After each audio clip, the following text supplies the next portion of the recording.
Kuidas alanud majanduslangusest võitjana välja tulla? Volm 3. Minu nimi on Roland Toko, olen Eduakadeemiks asutajatest.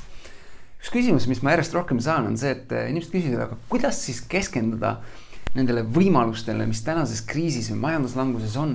Kuidas neid nägema hakata? Kuidas jõuda selleni, et saada sellest, mis toimumas on, enda jaoks parim võimalik ja tulla kogu sellest asjast võitjana välja?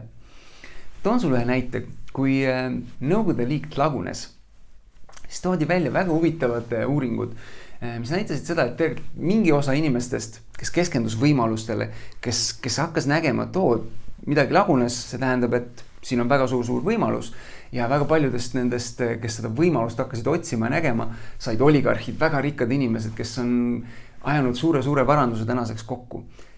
Samal ajal, peale seda, kui Nõukogude Liit lagunes, väga huvitav statistika, mis Venemaal oli see, et 54% surmadest oli läbi alkoholi.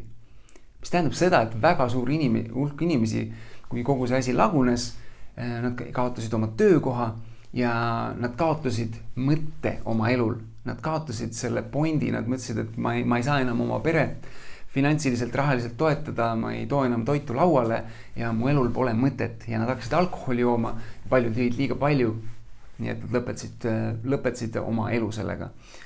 Mis vahe on nendel inimestel, kes said selle oligarhi või väga rikka inimese staatuse või need, kes ennast surnuks jõid, on üks väga väike lihtne vahe. Ja see on see, et juhtus kõigile täpselt sama asi.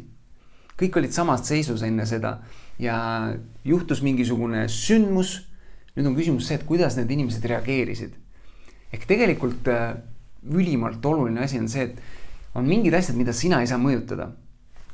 Tänane kriis või mis iganes asi, sa ei saa ilma mõjutada, sa ei saa mõjutada mingeid asju, mis on sinust väljaspool. Aga mida sa saad teha on, sa saad muuta oma reaktsiooni, kuidas sa sellele reageerid. Kui väljas on halb ilm, kas sinu reaktsioon on sellele, et nõme, ma ei saa mitte midagi täna teha, sellepärast, et pidin väljas, tahtsin midagi teha, aga nüüd on vihma sajab ja ma ei saa. Või sa mõtled sellele, et huvitav, kuidas ma saan seda teistmoodi teha.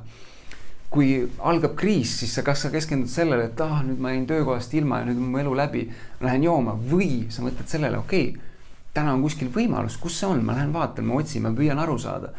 Ja kui sa keskendud sellele, et muuta oma reaktsiooni, mis iganes juhtub ja muuta seda sellises suunas, et näha igas selles ebaõnnestumises või halvas asjas võimalust või head, siis usu mind, sa hakkad nägema neid võimalusi, sa hakkad nägema seda, kuidas seda asja enda jaoks paremaks muuta, sellepärast, et igas kõige hullemas kriisis on alati ka kõige suuremad võimalused.